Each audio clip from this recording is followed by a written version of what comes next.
तुम ये चाहते कि नामूसे रिसालत का झंडा बुलंद करने वालों ऐवान कुफ्र में ज़लज़ला आ जाए, अगर तुम खुदा के दुश्मनों को डराना चाहते हो तो बस अल्लाह से डरना शुरू करो। तुम अल्लाह से डरोगे, अल्लाह के दुश्मन तुमसे डरेंगे। नारे तकबीर, नारे। अब ऐसी सूरत में क्या दावत दी जा रही है? ईमान वालों, शरीयत पे चलो और तरीकत का दामन थामो।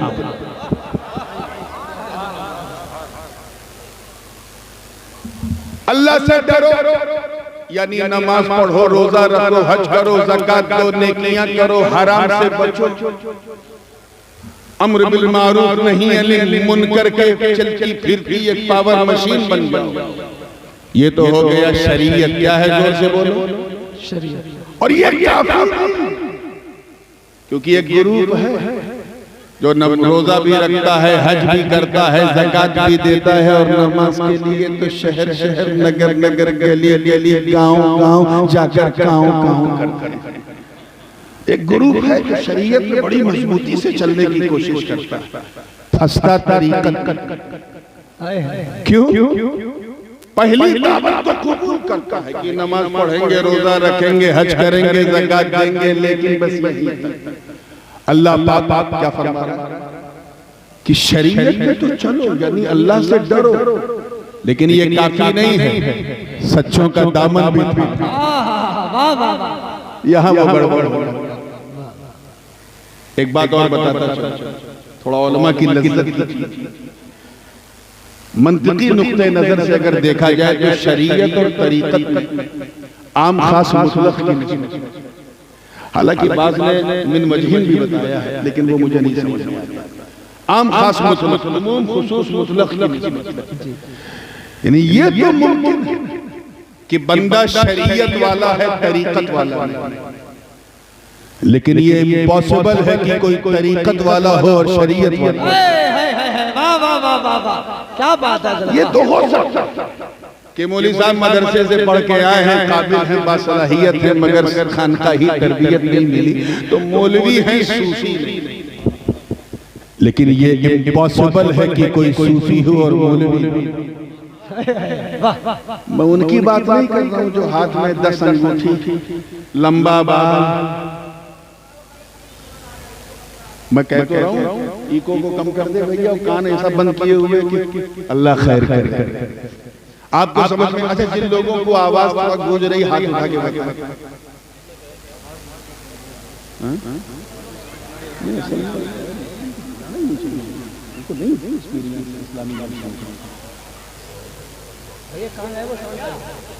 तवज्जो आई, ये क्या कर रही है? मुसाफिर के लिए रिश्वत। तवज्जो के साथ, तैयार है पूरी जिंदगी के साथ। तो ये तो हो सकता कि बंदा कलंदर है, इल्म का सिकंदर है लेकिन कलंदर, लेकिन यह संभव है कि कोई कलंदर हो और इल्म का सिकंदर। वाह वाह वाह वाह वाह, क्या बात। अल्लाह किसी वली, किसी जाहिल को वली नहीं बना, अल्लाह किसी जाहिल को वली नहीं बनाता, और अगर किसी को वली बना तो उसे जाहिल रहने नहीं। वाह वाह वाह वाह, क्या बात है।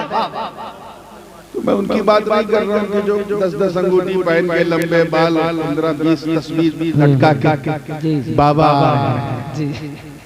न नमाज, न रोजा, न हज, न कुछ। और अगर किसी ने कहा बाबा नमाज पढ़ लो, मैं तो मक्के में नमाज पढ़ के आया, मदीने में पढ़ के आया। मैंने कहा बेवकूफ, क्या तू गौस पाक से बड़ा हो गया? वो तो बगदाद में पढ़ते थे। तू गरीब नवाज से बड़ा हो गया, वो अजमेर में पढ़ते थे। मैं उन शोबदाबाजों की बात नहीं कर रहा, मैं जानता कि जो तरीकत वाला होता है वो शरीयत वाला। वाह वाह वाह, बेशक बेशक, सुभान अल्लाह। हाँ, ये हो सकता है कि बंदा शरीयत वाला है लेकिन तरीकत वाला जी जी नहीं। इसकी बहुत सारी, इसको एक और आसान कर दूं ताकि बिल्कुल दूध का दूध, पानी का पानी हो जाए। ऐसी मिसाल के बच्चे भी समझ जाए। यूं समझे कि शरीयत नाम है सर के बाल, किसका? ये जो सर पे बाल है ये क्या है? मिसाल है, तमसील की तशबीह जरूरी नहीं है। शरीयत नाम है सर के बाल और तरीकत नाम है उसमें जो मांग खींची जाती है, उसको संवारने के लिए जो लाइन बनाई जाती है, झाड़ा जाता है बाल को और बीच में मांग होती, वो क्या है? बोलो जोर से। तरीकत। तो ये तो हो सकता है कि सर पे बाल है मांग, लेकिन क्या ये मुमकिन है कि मांग निकले और बाल ही? अरे कैच किया। तो ये तो हो सकता है कि बंदा आलिम है, आरिफ, मगर ये इम्पॉसिबल है कि कोई आरिफ भी हो और आलिम। ये तो मुमकिन है कि बंदा अल्लाह को जानता है कि वो अहद है, समद है, लम यलिद है वलम यूलद है, तो बिल्कुल कम कर दिया, वलम यकुल लहू कुफुवन अहद। अल्लाह को जानता, ये तो हो सकता है, पहचानता, लेकिन क्या ये मुमकिन है कि कोई अल्लाह को पहचानता हो और जानता हो? तो बिल्कुल के लिए अल्लाह पाक फरमाता है कि ऐ ईमान वालों, अल्लाह से डरो, यानी शरीयत पर मजबूती से अमल करो और इसे काफी न समझो बल्कि तरीकत वालों का काम। बेशक। सबसे पहले ये कहा गया कि डरो अल्लाह। ये डर भी बड़ी अजीब चीज है। जी बेशक। मनोवैज्ञानिक रूप से, नफ्सियाती तौर पे इंसान जिससे जितना डरता है उतना दूर भागता है। जिससे जितना डरता है उतना, बोलिए, दूर।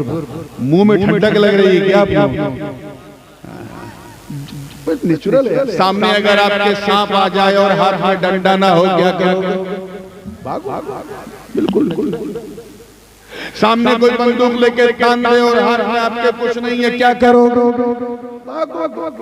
ये ह्यूमन साइकोलॉजी है, मनोवैज्ञानिक रूप से इंसान जिससे जितना डरता उतना दूर भागता है। अगले जुमले पे खास तवज्जो चाहूंगा, बंदा जिससे जितना डरता उतना दूर भागता, मगर सिर्फ अल्लाह का डर मेरे दोस्तों इतना कीमती, इतना अनमोल होता कि बंदा जितना अल्लाह से डरता जाता है उतना अल्लाह के करीब होता है।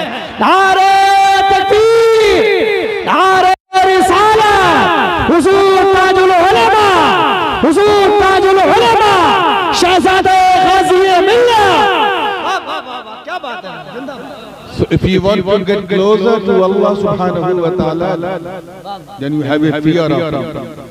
अल्लाह से करीब होना तो उससे डरना बहुत जरूरी है।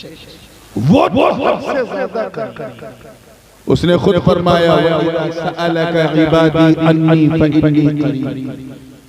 जब मेरे बंदे ने मुझे पुकारा, आवाज दी, सवाल किया, हाथ फैलाया, तो मैं करीब, उजीबु दअवत दाई इज़ा दआन, मैं उसके सवाल का जवाब देता हूं जब पुकारने वाला मुझे पुकारता है। तो अल्लाह तो करीब, बदकिस्मती से हम उसके करीब नहीं हो पाते, हम उससे दूर होते जाते हैं। क्यों? क्योंकि हमने अल्लाह को छोड़कर सबसे डरना शुरू कर दिया। और ये नेचुरल है मेरे दोस्तों, हमने अल्लाह से डरना छोड़ दिया, इसीलिए सारा किस्म का डर हमें लगने लगा। हजरत ख्वाजा ओवैस करनी जंगल में इबादत करते थे। नाम सुना है ना ख्वाजा ओवैस का? दिन देखे ये आदम था ओवैस करनी का, सरकार की सुन के खबर अल्लाह, जंगल में इबादत करते। क्या बात है। उनकी बकरियां आराम से घास चर रही थी और एक भेड़िया, खूंखार कांट वाला भेड़िया, गर्दन घुमा घुमा के ख्वाजा ओवैस की बकरियों की हिफाजत करता है।